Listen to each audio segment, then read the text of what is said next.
Queremos saudar, né, essa iniciativa da Virada Feminista Online. Precisamos falar sobre o aborto 24 horas. Sem dúvida que é uma iniciativa importante nesse contexto pós-golpe, não é? Então, importante esse momento de resistência e reafirmação de pautas e lutas que dizem respeito à vida das mulheres, né, à nossa autonomia. Então, eu queria falar um pouco agora sobre as propostas de retrocesso no legislativo e a ofensiva conservadora antidireitos. Elas têm a disposição, na verdade, de legislar sobre a vida das mulheres brasileiras, né, prioritariamente. E não é qualquer tipo de legislação. São legislações que estão mediadas por princípios religiosos, dogmas religiosos. É muito importante ter isso em mente, considerar que esse valor moral está embutido nessas proposições. Aí eu quero destacar uma bem antiga que o movimento de mulheres feministas já tem se enfrentado, que é o PL 478 de 2007, que é o do Estatuto do Nascituro. Nele está contida aquela ideia da concepção do direito à vida desde a concepção. Então está também contida a ideia de que as mulheres possam pensar 2, 3 vezes em relação a acessar o aborto legal para o caso de estupro. Então lá está contida a ideia de uma bolsa para que as mulheres em dificuldade financeira, supostamente como se isso fosse um grande motivo de que as mulheres desejem fazer a intervenção a partir de um estupro, é o que a gente chama de bolsa estupro.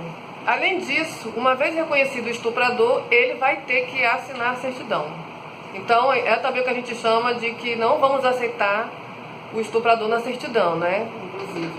Então esse é o estado da arte. Na verdade, a gente entendeu que a estratégia fundamentalista nesse último período, que antecedeu inclusive a presidência do Eduardo Cunha na Câmara, foi de destrinchar, desmembrar o Estatuto do Nascituro.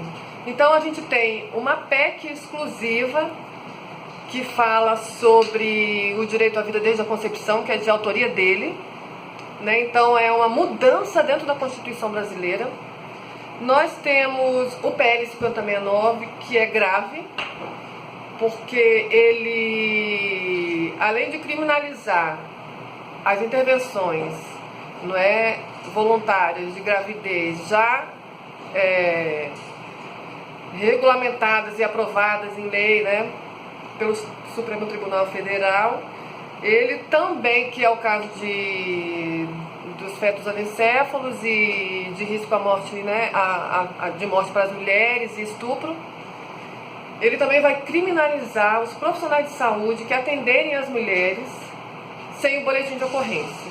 Esse PL é considerado de um tremendo retrocesso, porque ele vai contra, inclusive, a norma técnica de 1999, que trata dos agravos em relação à violência e abuso sexual, e que foi regulamentada na Lei 12.843 de 2013, pela então presidenta Dilma Rousseff, de que as mulheres poderiam, sem necessidade do boletim de ocorrência, sem necessidade de recorrer a uma delegacia, que no próprio atendimento de saúde ela pudesse dispor de todo o serviço, de todo o cuidado e acolhimento e registro legal do crime, do ato da violência sofrida com relação ao estupro. Então, ele retira isso, esse PL, ele quer que as mulheres tenham de novo o boletim, tenham a necessidade do boletim de ocorrência. E nesse debate, que foi intenso durante o ano passado, né, e eu acho que tem uma audiência muito importante que quem tiver interesse deve procurar, a audiência pública que aconteceu na CCJ em 1º de outubro de 2015, que é o estado da arte do pensamento conservador que está pautando esses retrocessos na legislação brasileira, dentro do Congresso Nacional. Lá a gente pode assistir promotores chamados pró-vida, colocando aquela velha questão da dúvida e da certeza das mulheres diante do crime de estupro. Então, existe aquela ideia de que as mulheres não sabem necessariamente quando é que elas estão vivendo uma situação de violência, sobretudo dentro dos arranjos das relações afetivas conjugais.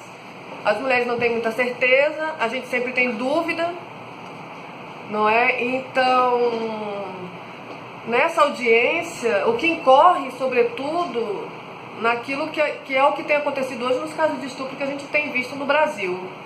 As mulheres acabam sendo, além de ser revitimizadas, a gente acaba sendo também culpadas, né?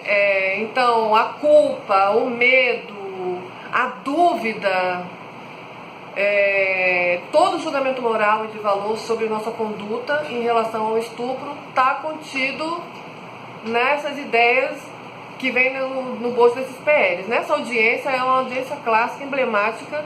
A gente também pode ouvir a ideia do relator desse PL, o deputado do PV de São Paulo, Evandro Lucci. Importante dizer que ele é um deputado católico, né, amigo da Força Opus Dei, inclusive, influenciado por ela. Ele coloca questões, inclusive, sobre planejamento.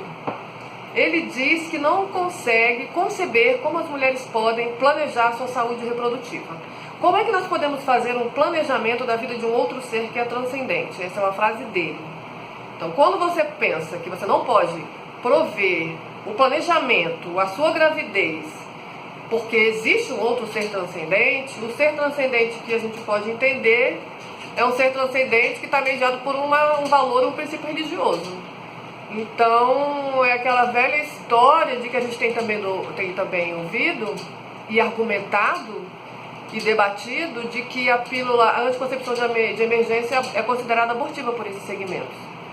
Então, é importante entender que essa ofensiva conservadora de direitos, ela está plugada também com esse movimento que ganhou expressão e é de um retrocesso sem tamanho na educação, que é o movimento da chamada escola sem partido, que a gente traduz de escola sem pensamento, porque a escola sem pensamento ignora completamente o sexismo, a desigualdade de gênero, o feminicídio.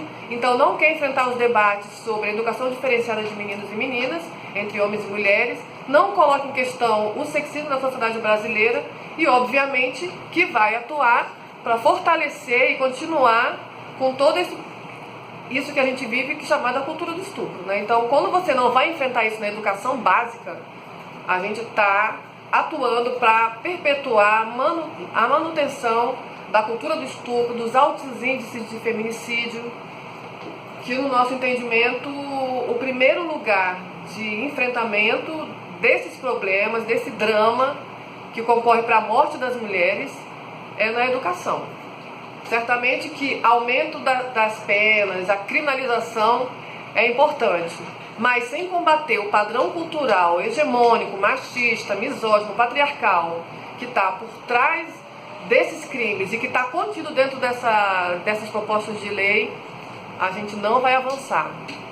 E precisa também considerar que essa ofensiva conservadora está plugada nesse projeto de poder da direita neoliberal, que é o fundamentalismo religioso, que não é um problema exclusivo do Brasil, está na América Latina e no mundo. Faz parte desse rearranjo do capitalismo nessa crise mundial, que é a normatização, a recolonização do corpo das mulheres na reprodução social, na economia do cuidado, no trabalho invisível, não remunerado, não é? No espaço privado do lar, inclusive sem a presença pública, né, nos espaços de representação política. Então, esse cerceamento está colocado e é sobre isso que a gente precisa refletir e denunciar. Tá bom?